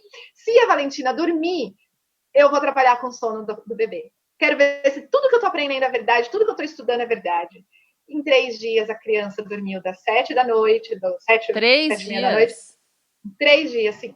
3 dias depois que a gente começou. E sem essa técnica de deixar a criança chorando, né, Lari? Sem deixar chorar, jamais a gente pode deixar a criança chorar. Jamais. É um crime isso, sabe? Então, assim, em 3 dias ela dormiu 7 horas da noite, 7, 8 horas da noite, e acordou às 4h45 da manhã. Ela falou que foi a primeira vez que ela assistiu um filme inteiro. Ela mandou uma mensagem para mim no dia: estou aqui emocionada. Pela primeira vez, depois de 1 ano e meio, eu consegui assistir um filme inteiro sem ser interrompida. Ela falou que foi o maior presente da maternidade boa, foi essa para mim, assim, essa fase. E ela fala na nossa live, ela mostra os relatórios das anotações dia após dia do sono da Valentina. Tem foto de antes e depois da Valentina com as olheiras e depois sem olheira, né? Então, assim, a gente precisa olhar para isso, porque não é normal a criança acordar, nem quando é bebezinho é normal a criança acordar muitas vezes. A criança precisa dormir à noite pelo menos de 3 a 4 horas seguidas. Quando é bebezinho, uma criança já de 3 anos, ela já é capaz de dormir a noite inteira, né? Se acordar uma vez, né? Então, é querer realmente começar a resolver isso e atender a necessidade da sua filha. Agora a pergunta aqui da Renata Oliveira Andrade. A minha filha tem um sono bem agitado, porém de alguns dias pra cá estou usando essências de lavanda e tem ajudado bastante. Ela dorme mais tranquila. Você acredita que tenha sido a lavanda ou é só coincidência mesmo? Não, a lavanda ajuda. Eu sou aromaterapeuta, tenho o curso, inclusive, de aromaterapia infantil, para quem quiser, tanto para pais quanto para profissionais. Ele é online. E a lavanda, ela realmente auxilia. Lembrando que é muito importante dizer que a lavanda, ela não é o milagre, né? Porque tem outras crianças que a gente usa lavanda e não dá o efeito que precisa quando tem algumas questões mais profundas, emocionais ou comportamentais que precisam ser resolvidas, tá? Mas quando é só um auxílio, porque a criança é agitada e não consegue relaxar, a lavanda pode ajudar muito, né? Agora, se tem questões emocionais sistêmicas, né? Por exemplo, a casa está passando, vamos supor, pais estão se separando, existe uma tensão, né? Existe o pai que às vezes é muito bravo, ou a mãe que é muito bravo, traz muita repressão na criança, existe medo. A lavanda não vai resolver e não vai fazer a filha dormir e ela vai continuar acordando do mesmo jeito, né? Mas a lavanda, sim, ela pode ser que ela esteja auxiliando, sem dúvida, e eu recomendo sempre para os meus clientes. Legal. Fernanda Gabriel, 2 anos e mama só para dormir, às 21 horas. Entre 5 e 6 horas da manhã acorda, mama e segura o peito. Faz mamada efetiva por uns 2 minutos e depois só segura o peito. Se eu tiro, ele acorda toda vez, aí não dorme mais. Queria saber o porquê disso, ou como ele não acordar. O porquê disso? Lembra que a gente falou lá no começo da associação neurológica que constrói o hábito? Estou com sono, grudo no peito e eu durmo.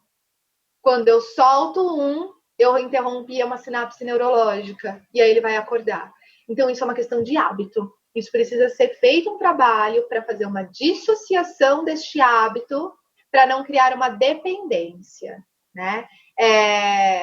As pessoas falam assim, não deixa o bebê fazer o peito de chupeta, né? E tem muita gente que fala, não tem problema nenhum o bebê dormir no peito. Sim, não tem problema, é muito importante, até o ponto que a mãe não aguenta mais, né? Porque chega um momento que fica insustentável para a mãe.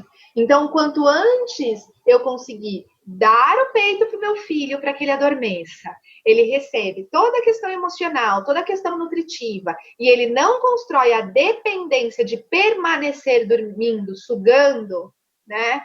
Eu vou ter menos problema lá na frente. Então, nesse caso, precisa fazer todo um trabalho de desassociação. Não existe uma técnica específica. Por quê? Porque isso é algo emocional.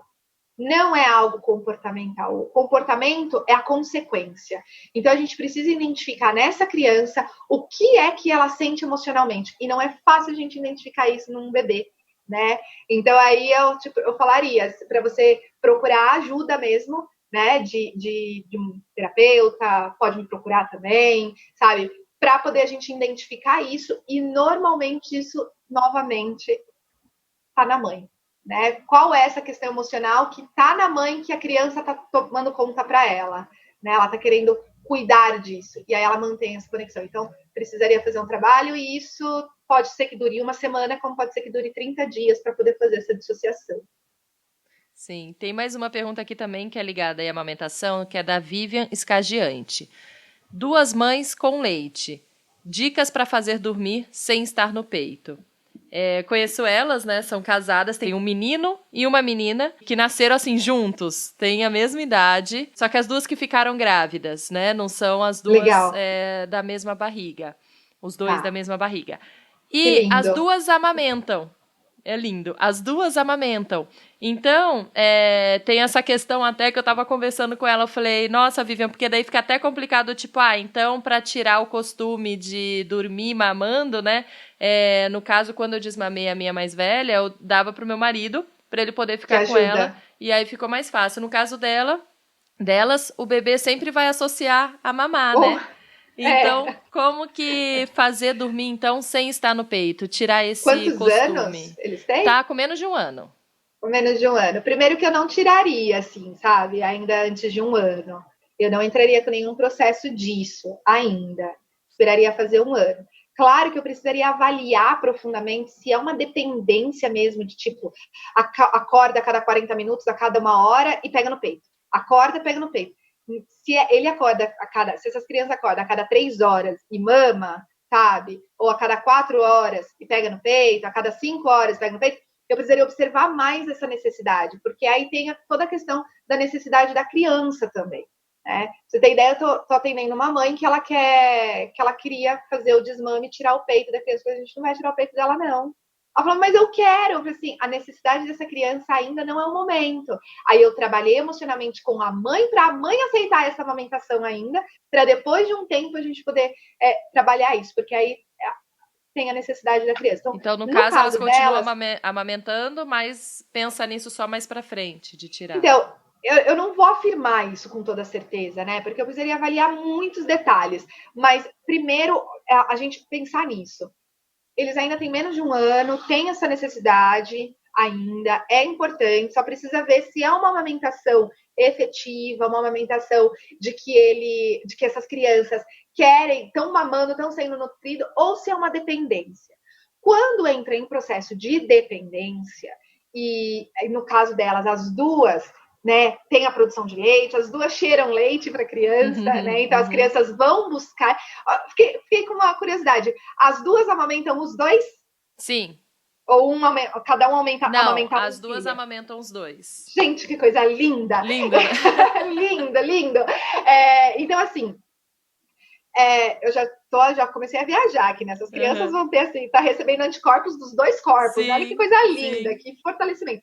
Enfim, então, assim, como a gente não tem a rede de apoio para colocar entregar para o marido, vamos dizer assim, ou para uma outra pessoa que não tem a produção de leite, que facilita, eu entraria com o processo de hipnose. Né? Eu faria o desmame com o processo de hipnose, porque a hipnose em criança, ela traz empoderamento para a criança. Né? Então, eu não estou modificando um comportamento que eu quero que a criança faça. Eu estou dando para a criança o empoderamento de que ela pode ter a autonomia para fazer o que ela quer e que ela não depende mais disso. E a criança vai soltar sozinho, sem choro nenhum, sem problema nenhum. Né? Então, se for a necessidade mesmo de tirar a dependência, eu vou sempre utilizar o processo de hipnose, porque você não tem choro de nada, para tirar chupeta, para tirar qualquer coisa. A gente pode, e esse processo, os pais que fazem, eles aprendem com uma profissional, você, por exemplo, ensina como fazer e eles mesmos que fazem com os filhos? Eles que fazem e eu dou suporte diário para isso. Para que eles possam fazer, porque isso vai mudando a cada dia. Né? Mas são os pais que fazem. Tá. Mais uma aqui, a Débora Manhas Nobre. Ela fala que a Mel tem 1 ano e 3 meses, acorda muito à noite, chorando e gritando irritada, mama no peito, faz cama compartilhada. Não sei por que pode ser, meu sono é péssimo, acho que o dela também. Pode ser terror noturno. Se ela acorda muito, gritando, berrando, observa, ela abre os olhos, ela tá acordada, né? Se ela tá acordada é um pesadelo, se acorda muito assim, do nada chorando, né? Abraço, acolhe, afeto. Se ela tá ainda de olho fechado, dormindo, chorando, gritando, berrando, pode ser um terror noturno, né? Protege e paciência. Espera, paciência que eu digo é ter a paciência de esperar passar a crise, né? O terror noturno que você comentou lá antes, ele não acontece todos os dias? Ou não. Pode acontecer? Não. Nenhum distúrbio acontece todos os dias. Eles são esporádicos. Eles têm tempos. Então, tipo, se a criança faz isso todas as noites, não é um distúrbio neurológico do sono. Bom, vamos para mais uma pergunta aqui da Cá Ornelas. Bebê de 1 ano e 7 meses, mama no peito à noite, acorda várias vezes, faz cama compartilhada. O que fazer primeiro para tentar melhorar? Passar para o quarto dele ou desmamar? Alguma técnica para fazer dormir tirando o peito e sem condicionar ao colo? Novamente, eu volto para os pais, né? Se os pais estão confortáveis, eu primeiro tiraria a criança do quarto, da cama compartilhada, e já daria autonomia para ela do espaço próprio. Tem uma idade, é muito legal essa idade, né, entre 1 ano e meio e 2 anos, que quando a criança faz cama compartilhada, parece que tudo desanda. E os pais falam, o que eu faço? Tudo piorou. Eu falo, ele está pedindo por autonomia, né? Ele está pedindo pela individualidade dele, ele está pedindo para que você autorize que ele cresça. Então, vamos começar construindo o quarto da criança, vamos começar a envolver a criança, adaptar a criança no quarto dela. Então, primeiro eu faria isso. A última coisa que eu faria era tirar o peito, né? Porque requer uma construção emocional mais profunda. Então, seria o último estágio, mas eu trabalharia com isso também. E ela perguntou sobre técnica de como... Para tentar fazer dormir tirando o peito e sem condicionar ao colo. Sem condicionar ao colo, né? Hipnose. Você não condiciona. A hipnose traz muito empoderamento, né? Pamela Vicentim, o que são as dores noturnas? As dores noturnas. É muito interessante porque cada profissional dá um nome, né? E dá um nome para a mesma coisa. As dores noturnas, elas podem acontecer durante o dia também. Só que o fato de que à noite nós estamos muito mais conectados e muito mais introspectivos, nós criamos a associação de que é isso. Mas a criança, ela pode ter qualquer tipo de desconforto, ela pode ter a dor do crescimento, né? Ela pode ter as questões também espirituais, ela pode ter os distúrbios do sono dela. Então, dores noturnas é apenas um conceito que alguém deu. Eu mesmo não utilizo esse conceito, né? E o que é? São os desafios que a gente tem na madrugada. São os desafios que a gente fala, poxa, como que eu vou lidar com o choro da criança e ainda com a minha exaustão? Né? Como que eu vou identificar o que é que a criança tem e ainda lidar com a minha exaustão, com o meu cansaço. Então, na verdade, as dores noturnas, elas não vão trazer para você uma explicação para você corrigir. São só um conceito que alguém traz que não vai mudar nada no que você tem que fazer com a criança. Né? Porque a criança está em constante dor de crescimento. Ela está num estirão. Essa dor noturna é dor mesmo física? A criança acorda chorando de alguma dor no corpo, é isso? Então, eu não sei no que essa mãe está se referindo, né? Eu entendo como dores noturnas qualquer problema que possa me trazer na madrugada. Então, a criança pode ter uma dor física, ela pode ter uma dor clínica, que vamos supor, dente nascendo, pico de crescimento, salto de desenvolvimento, ela pode ter dor emocional, ela pode ter um distúrbio em questão de pesadelo, né? Só que são coisas que potencializam na madrugada, né? E que a gente só precisa lidar. Então, não acho que é algo que eu acho que é só um conceito com um outro nome, mas não vai mudar nada no processo de auxiliar a criança a dormir. Pergunta da Aline Costa. Cama compartilhada prejudica o sono do bebê? Boa pergunta. É a pergunta polêmica de tudo, né? Depende da família. Depende da família. Eu não recomendo a cama compartilhada por um fator de segurança, sabe? Segurança em relação ao sufocamento, segurança em, às vezes, cair em cima da criança, mas eu recomendo muito quarto compartilhado. Colocar a criança para dormir no mesmo quarto, porém não na mesma cama. Somente por segurança. A cama compartilhada vai atrapalhar o sono da criança? Depende da realidade da família e das questões emocionais que os pais vivem, né? Então, nesse ponto, eu respeito muito a família. Então, a cama não é a cama compartilhada que atrapalha a criança. É a forma com que a gente constrói as associações dos hábitos neurológicos dela. Se a cama compartilhada vai trazer um malefício a longo prazo para você, para que a gente vai construir um mau hábito para depois a gente tem que passar por um processo de mudança? Então, se eu posso ensinar a criança a dormir no berço dela desde o começo, mesmo que seja dentro do quarto, eu prefiro fazer ali. Eu tenho uma mudança a menos para fazer com criança. Toda mudança traz desconforto. Imagina você mudar de casa. Você não bagunça tudo primeiro para depois colocar tudo no lugar de novo? É a mesma coisa com o sono. Então, a cama compartilhada, ela não vai causar isso, mas depois você vai ter uma mudança a ser feita. Porque a criança não vai dormir com você pro resto da vida. Não é nem porque você não queria, mas porque a própria criança vai falar, ai, não aguento mais dormir com a minha mãe, né? Eu quero dormir no meu quarto, quero dormir, sabe? Ela também quer a individualidade e o espaço dela. É que a cama compartilhada começa, acho que, pra mim, foram duas razões. Uma que comigo dormia melhor, né? Dormia mais rápido, por estar mais seguro. E outra, pelo meu conforto mesmo, de eu não ter que levantar e ir até o quarto dele, amamentar, voltar. Então, eu acabei amamentando deitada, sabe? Então, era uma coisa que me deixava menos cansada também. Mas, de fato, com a minha primeira, com a Maia, ela mamava mais. Teve uma época que eu não conseguia dormir direito, porque ela não parava de mamar. Aí eu falei, nossa, vamos voltar pra sua cama. E o Leon, coitado, foi o único que realmente não dormiu com a gente, porque daí já tinham duas irmãs que elas já dormiam na cama delas. Quando ele nasceu, elas começaram a acordar e querer ir pra nossa cama. Então, foi depois dele nascer. Faz 2 anos que elas voltaram a dormir com a gente. E aí, o Leon, ele não tinha espaço lá, coitado. Porque ele não tinha coragem de deixar no meio da gente, porque tinham 2 crianças que podiam ficar em cima dele e não acordar, né? Não dorme preocupado que nem a gente. Então, agora sim, faz 2 dias que ele começou a ir pra nossa cama. Eu falei, deixa ele ficar um pouquinho aqui, né, coitado? Ele foi o único que nunca dormiu com a gente, mas eu tô até com medo de criar agora um hábito que ele tá dormindo bem sem a gente, né? Não fique com medo, porque assim, lembrando, eu sempre vou olhar para as questões sistêmicas e emocionais, né? É gostoso você dormir com seu filho. E isso também faz bem. Por uma outra esfera, se a gente for olhar só para a questão do sono, eu vou falar que é prejudicial, sabe? Mas não é só isso que é feito uma criança. Não é só disso que é feito uma família. Tem a parte afetiva, tem a parte da aconchego. Até mesmo depois, quando a gente começa a namorar, não é gostoso dormir de conchinha com o namorado? Sabe? Não é gostoso você estar junto, né? Dormir abraçadinho. Então, por que não também ter esses momentos? É importante. O que a gente precisa ter consciência é justamente o que você falou, por quanto tempo isso vai criar uma dependência? Eu posso trazer um equilíbrio? Eu tenho uma cliente que ela falou assim, cama compartilhada só do final de semana, sexta, sábado e domingo. E a criança entra nessa rotina e ela se adapta a isso. E tá tudo bem. Né? Então, a criança sabe que ela tem o espaço a criança sabe que ela tem o espaço dela, mas que ela também tem um momento de hoje é sexta-feira, eu posso dormir com a mamãe. E ela fica esperando por aquilo. E aí, quando vai, ela aproveita mais. E ela também aprende toda a questão do respeito. Então, é claro que a maioria das pessoas que fazem a cama compartilhada é por uma facilidade em relação à amamentação noturna, por não ter que ficar levantando muito tempo, porque para a mãe é exaustivo.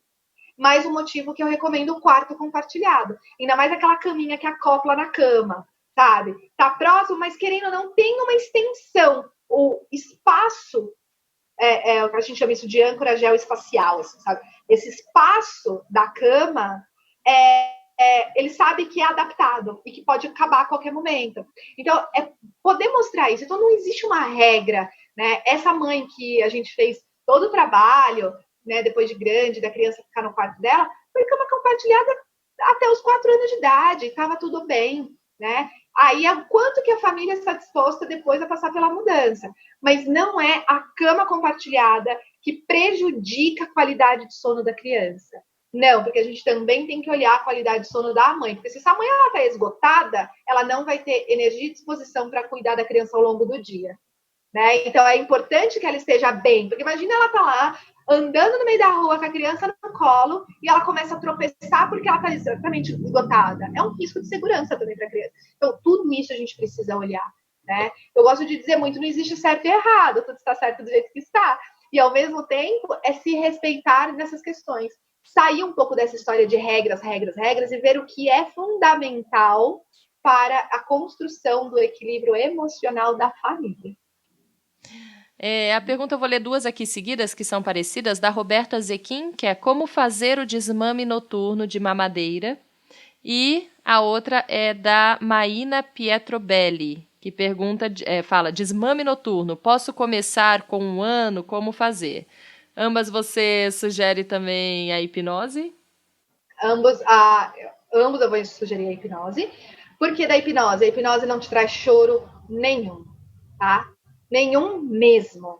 E já a questão da mamadeira, mais ainda, né? Mas eu também precisaria observar a idade da criança, o aporte calórico dela.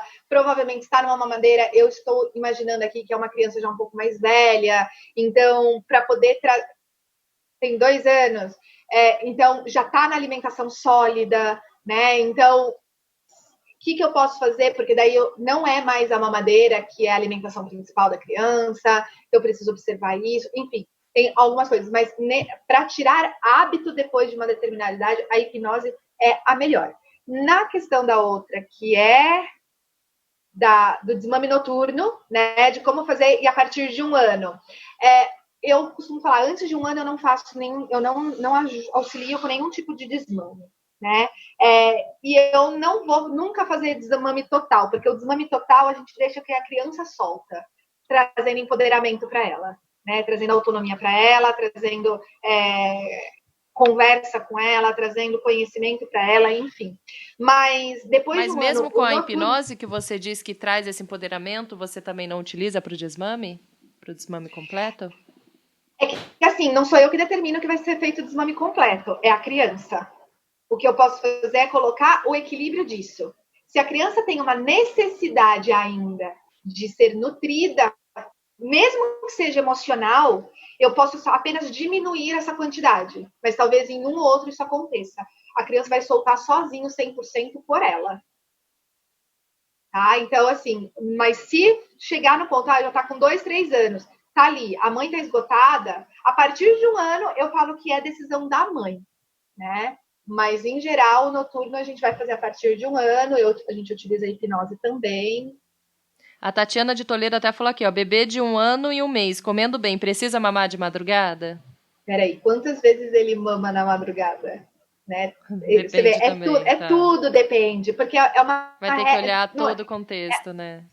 Não é um robô, sabe? Ele pode comer bem, mas ele come os nutrientes que ele realmente precisa, sabe? Ele come uma janta rica em carboidrato para ele poder processar à noite? Ou não, ele come uma janta mais rica em proteína? Se ele faz isso, na madrugada ele vai precisar ter o complemento dele por necessidade dele, né? Uma coisa singular, não que é uma regra, né? Agora, por isso assim, tudo a gente analisa mesmo o hábito da criança para fazer uma mudança, né? Então, tipo, ele mama, ele come bem e ainda mama na madrugada, mas ele mama quantas vezes? Ele mama toda vez? Se ele mama toda vez, sou eu que estou oferecendo para ele, não é ele que está me pedindo. Você falou carboidrato é melhor para a noite do que proteína? Dá mais carboidrato do que proteína? Mas é o carboidrato saudável, né? Batata doce, não é carboidrato de farinha branca, não. Não é.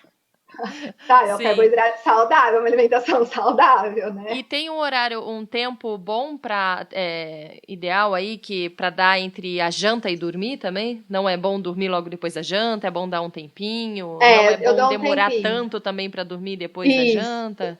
Senão eu começo a ter fome, né? Ó, o que a gente fala do hormônio é assim, ó, pra vocês entenderem. Leptina é o hormônio da saciedade, grelina é o hormônio da fome. A criança, imagina a gente na hora do almoço, você tá trabalhando, saiu para almoçar. Você come, não dá uma moleza no corpo? Você fala, ai, que vontade de dar um soninho. O que é? Eu tô com a minha produção de leptina altíssima, estou totalmente saciado. Então, essa saciedade dá um relaxamento no corpo. Então, a criança vai acabar dormindo. Aí, quando acaba a produção de leptina, que ela vai diminuindo conforme vai fazendo a digestão, aí começa a grelina a aparecer. Então, ele começa a dar fome. Aí a criança vai despertar porque ela tá com fome, né? Mas por isso que a criança, ela não mama de hora em hora, porque ela tem ainda a produção de leptina acontecendo. Então, se ela acorda depois de uma hora, não adianta você dar mamar para ele de novo, porque não é fome. Por isso que eu falo, não sou eu que dou a mamadeira para ele, não é ele quem tá me pedindo. A gente precisa saber identificar isso com a criança. Então, isso acontece. E se a criança, ela come muito bem, não adianta eu esperar 2 horas para depois a criança dormir, porque senão a leptina dela não vai estar totalmente, ela vai dormir 3 horas, depois ela vai acordar com fome. Aí pode ter 2 anos, ela vai querer mamar. Se ela jantou, comeu bem, fez o banho, foi dormir, ótimo. Por isso que eu falo, toda vez antes de dormir, seja na soneca, seja na noite, é importante que a criança mame. Né? Ela tome um pouquinho que seja de leite, que ela seja o peito, né? Por quê? Porque vai aumentar essa produção de leptina. Eu costumo fazer uma analogia assim, Thaís. Eu morei em Ribeirão Preto, né? Então eu fazia a analogia de lá. De Ribeirão Preto a São Paulo, são 3 horas de viagem. O tanque do meu carro, na época, aguentava 3 horas de viagem cheio. Se eu saía de Ribeirão Preto para ir para São Paulo, com um tanque vazio, o que ia acontecer? Com um tanque pela metade, o que ia acontecer? Eu ia parar em Campinas para poder abastecer. Aí, eu fiz uma pausa, abasteci, cheguei em São Paulo. Se eu saio de Ribeirão Preto com o tanque cheio, eu saio e vou direto até Ribeirão Preto. É a mesma coisa que acontece com o estômago da criança. Se ele está saciado, ele vai dormir por mais tempo. Se ele está pela metade, ele vai acordar logo depois para poder completar o sangue dele, o tanque dele, para ele poder continuar com o sono dele. Tá? Mas isso também, lembra, é sempre a questão da observação. A observação, você observar o seu filho é o melhor presente que você pode dar. Por quê? Porque às vezes a criança acorda e você fala, nossa, é fome, para ele poder dormir mais. Às vezes não é. Às vezes não é. Então eu preciso ter Mas também não é bom jantar e já dormir, né? De estômago cheio. É bom dar um tempinho aí. Quando eu monto a rotina, eu falo, dá a janta. Depois o banho. Espera um pouquinho ali enquanto você recolhe as coisas da mesa, lava a louça, alguma coisa assim, ou só organiza. Dá o banho, faz a massagem, troca a roupa. Isso tudo já deu mais uma meia hora. Aí bota pra dormir. Natália Capel, não sei se encaixa no tema, mas meu filho de 4 anos começou a fazer xixi na cama depois que a irmã nasceu. Já faz 1 ano que levamos ele, meio que dormindo, todas as madrugadas para fazer xixi no vaso. Isso ajuda ou piora? O que fazer? Piora? Ela me contou que ela já tinha tirado a fralda, ele já não usava mais fralda nem para dormir. Então, como ela leu também que não era bom voltar a pôr a fralda depois que tirou, ele já estava, 1 ano sem usar, aí ela não voltou. Realmente, o processo de desfralda, eu também não voltaria com a fralda, mas pode ter certeza, é emocional 100%, não é comportamental, tá? Totalmente emocional, até pela idade da criança, é uma idade que começa a ter contato com o medo, começa a ter contato que as coisas são finitas, que as coisas podem morrer, que os bichinhos morrem, que o papai e a mamãe podem morrer. Então, por volta dos 5 anos que isso tá bem forte, né? Mas é uma idade que começa a entrar em contato com isso. E aí chega uma irmãzinha. tem vários fatores aí no sistema da família. Então, é um sintoma que eu olharia sistemicamente, até com uma constelação familiar, eu olharia para isso. Mas eu acordar a criança para ela ir para o vaso fazer xixi, eu estou interrompendo o ciclo do sono dela e piora. É melhor que, eu vou falar o que o pediatra, quando eu era criança, falava para minha mãe, deixa acordar mijada até o pescoço, nem que você tenha que colocar o colchão no sol todos os dias. Aconteceu isso comigo. Eu fiz xixi na cama até os 7 anos de idade. Né? No meu caso, foi um desfraude precoce. Então, e também teve, né, o nascimento do meu irmão, mas não foi isso que impactou. Mas, enfim, nem que você tenha que cuidar do lençol e das coisas que são materiais. Mas se você quer corrigir isso, hipnose. É o jeito mais... o jeito mais... Hoje é o jeito que eu vejo com mais amorosidade para ser cuidado, sabe? Com maior respeito. Porque a hipnose em criança, ela não traz a questão de uma mudança de comportamento. Ela traz a confirmação do amor, dela se sentir amada. E isso é da criança. Os pais podem amar o quanto Até quiser. A gente precisa dessa hipnose aí, né? Nossa, pena que com adulto essa hipnose é diferente, não é desse jeito. Mas seria bom, viu? A gente vai por outros meios. Coisa. Eu falo que para o adulto a constelação ela é melhor do que a hipnose. Mas nas crianças, esse método de hipnose que eu trabalho, que eu desenvolvi, que eu junto com essas técnicas todas, tem sido muito incrível. Sabe? Eu tô até elaborando. Tem sido muito incrível, porque eu não utilizo só a técnica de hipnose mesmo. Né? Não é processo pronto. Eu utilizo uma hipnose constelar, assim, sabe? Que é com a criança, a gente já faz todo o processo das constelações. E a criança vai na consulta também? Não, a gente faz ela enquanto ela dorme. A gente ensina a mãe e os pais que vão fazer. Né? É tudo com o pai. Tanto que esses dias eu atendi uma mãe, na hora que o bebezinho apareceu na tela, eu até chorei de alegria. Porque eu falei, faz tanto tempo que eu faço as consultas e não vejo mais os bebês. É sempre com os pais. Tá. Ó, Gabriela Prado Neto, o que fazer para ensinar o bebê a dormir sozinho? Hábito. Pergunta Aí de é $1 puro milhão. comportamento. Esse é hábito mesmo. Isso aí é puro comportamental. Isso não precisa de hipnose, nada. É puro comportamental. É associação e repetição. Né? Sinapses neurais, lá do começo. Eu crio a associação de 2 neurônios. Sono, vamos supor, sono e berço. E não sono e colo. Não sono e mãe. Eu crio sono e berço. Daí eu tenho que repetir essa sinapse por um bom tempo. A gente fala que dura 30 dias essa construção. Aí ele vai começar a habituar. Mas esse é um processo cansativo para o adulto. Haja coluna e haja paciência, mas é libertador e possível. Acho que vale a pena 30 dias, sabe, desse sacrifício para você poder ter uma independência pro resto da vida.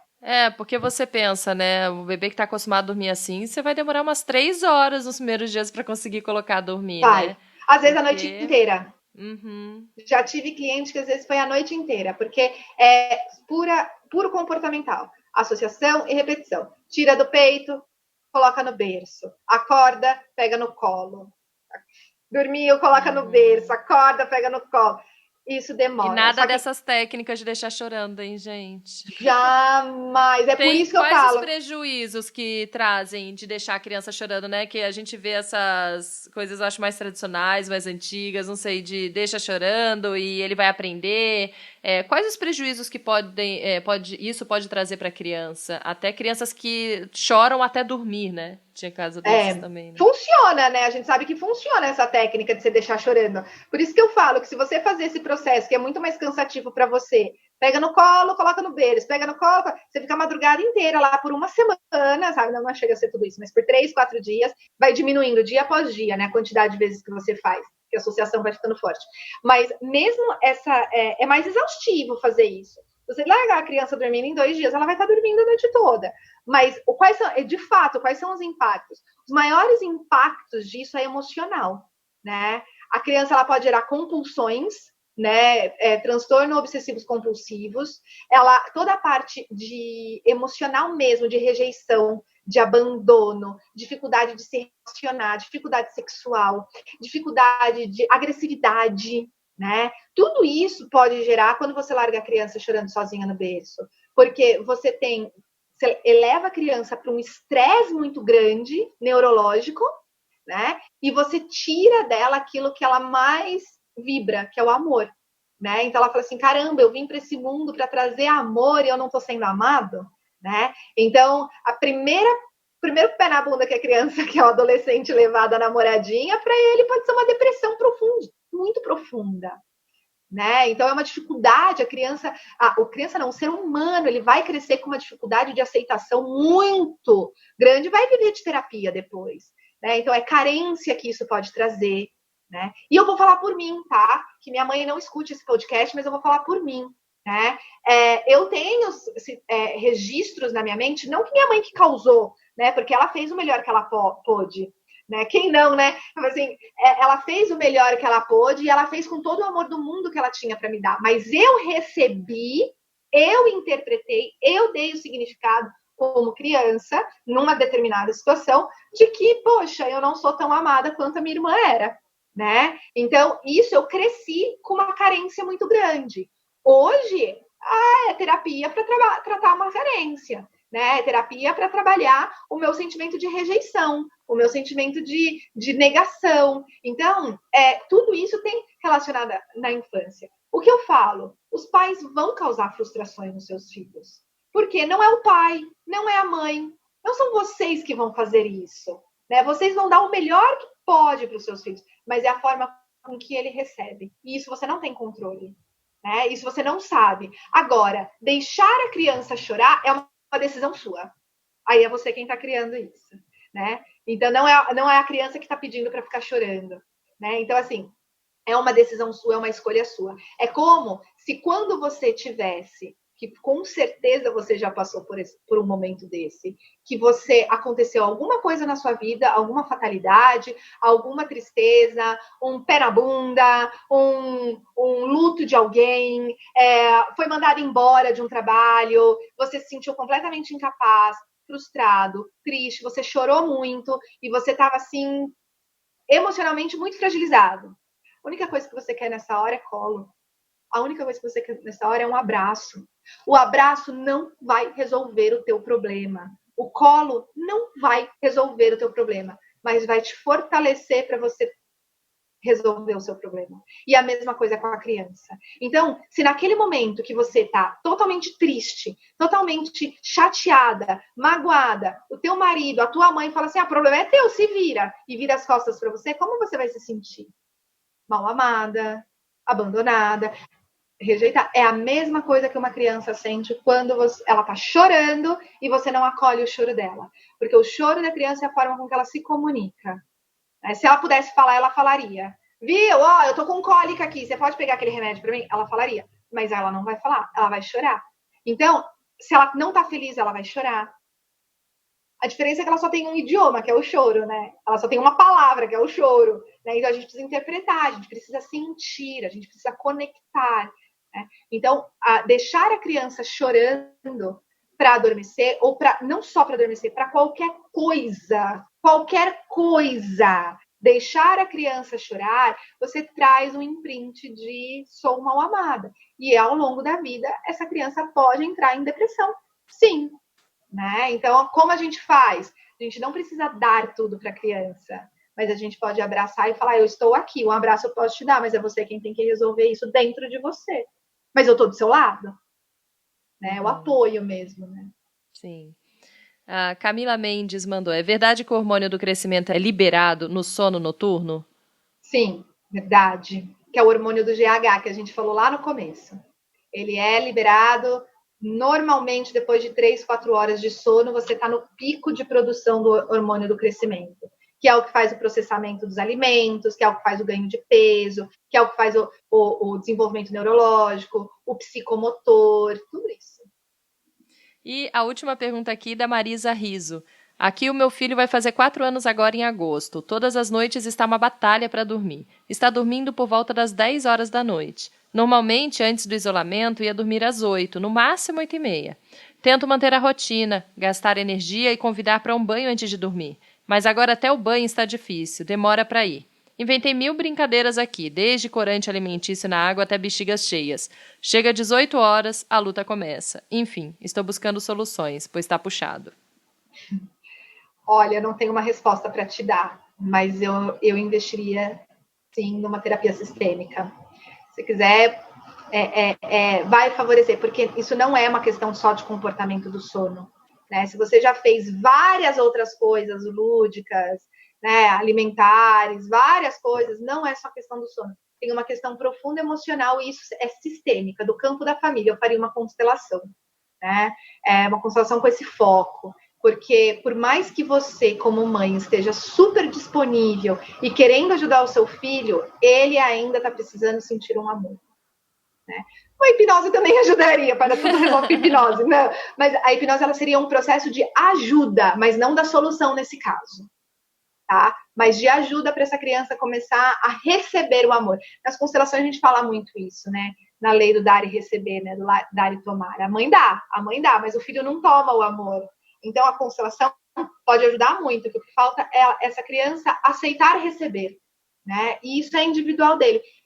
E aí precisa analisar o contexto também. Se o pai está viajando muito, se o pai está presente na casa. Aconteceu alguma questão recentemente de estresse, de tensão, de luto na família, sabe?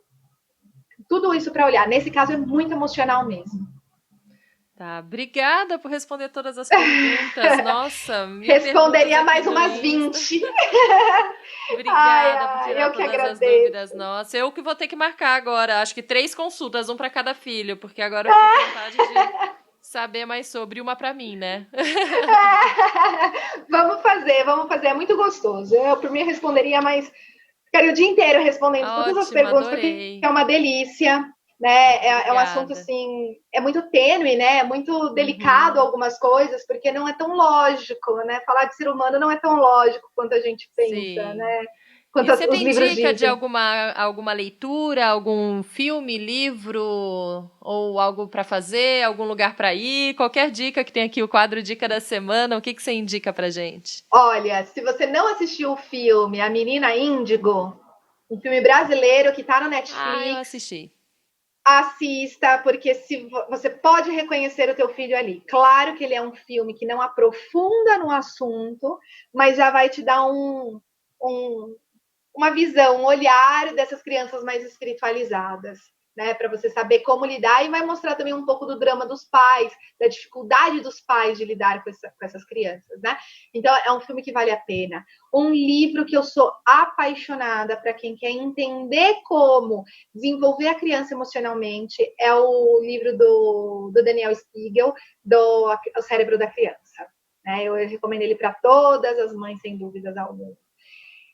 E é isso, porque assim, vários outros livros eu tenho uma biblioteca aqui, acho que tem mais de 300 livros, aqui tem estante aqui, tem outra lá, tem um monte. Bom, um livro e um mas filme. Tem muito, mas esses são 2 livros que te traz muita consciência, sabe, técnica mesmo, de como compreender como a criança funciona internamente, né?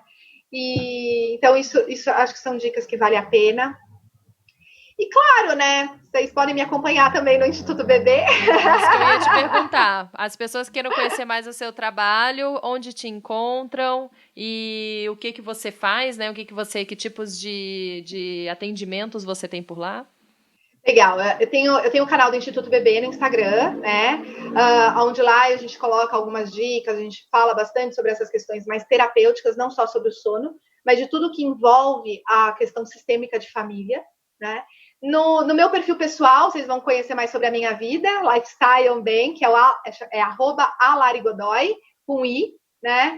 Lá eu falo um pouco de constelação, lá eu mostro mais sobre a minha vida, trago algumas reflexões de consciência, de autoconhecimento, e então por lá vocês conseguem me contactar também para poder participar, e sempre estou colocando, a gente vai ter tem os cursos online também a respeito disso, e nesses canais a gente acaba sempre divulgando.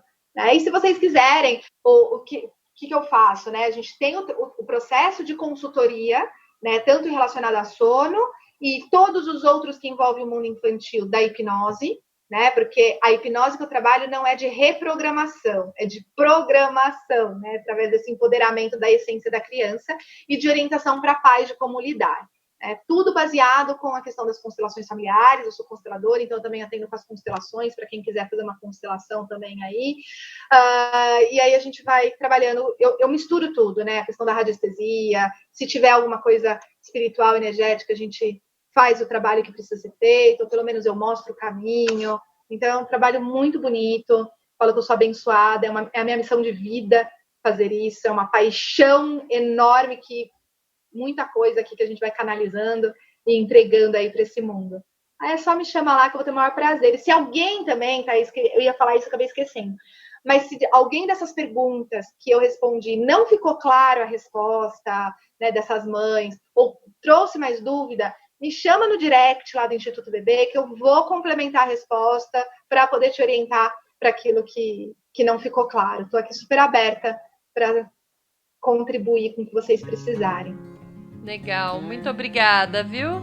Gratidão, Thaís. Amei participar desse podcast. Eu adorei também. Amei. Vamos fazer mais de outros temas. Acho que um de hipnose seria bem legal, hein? Vamos. Super me interessei também. Topo.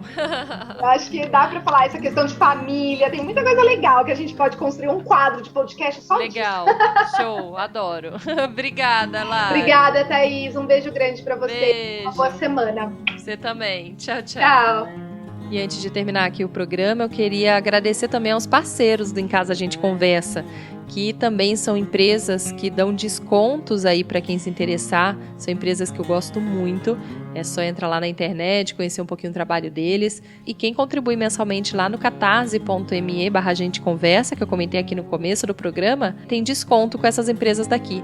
E as empresas são o Ateliê Serenando, que é de marcenaria e decoração, Trama Livre, de panos de prato representativos, a Egli Prema, que vende colar de âmbar e também tem terapias corporais, como reiki, massagens orientais, tem vários tipos, vai lá conhecer o trabalho dela. Tem também a Instinto Fotografia e Filme, que registra ensaios, eventos, partos humanizados. A Good Acessórios, que vende colares de amamentação e mordedores. Eles fazem entrega para todo o Brasil, viu? Tem também a Nino e Bela, que é de moda infantil. A Raquel Ribeiro e o Eliel Paiva, que atendem Theta Healing. Se você não conhece esse tipo aí de terapia, tem um podcast inteirinho só sobre Theta Healing, constelação familiar. Tem também a Helena Coloma, que é maquiadora maravilhosa. Ela vende também um curso de automaquiagem. Então, mesmo que você não seja de Campinas ou região para maquiar com ela, tem esse curso maravilhoso de automaquiagem dela, vai lá dar uma olhada também. E tem a Muriqui Moda Infantil, que vende também, entrega para todo o Brasil, e a Nelly Valderramas, que faz depilação, sobrancelha e massagem. Ela atende aqui em Campinas. Então, quem for aqui da região, dá para também fazer com ela. Muito obrigada aqui a todos os parceiros, então, do Em Casa a Gente Conversa, e quero agradecer a você também, que está aqui comigo mais uma vez. A gente se vê na quarta-feira que vem com assunto novo aqui. Muito obrigada e até lá. Tchau, tchau.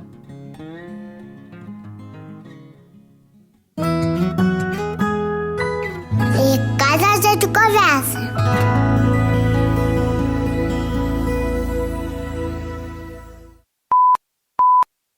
Você ouviu um programa participante da rede Podcast é Delas, uma iniciativa que fornece toda a infraestrutura necessária para mulheres hospedarem e publicarem os seus podcasts. Para fazer parte, entre em contato conosco através do site opodcastadelas.com.br ou através das nossas redes sociais, como @opodcastadelas.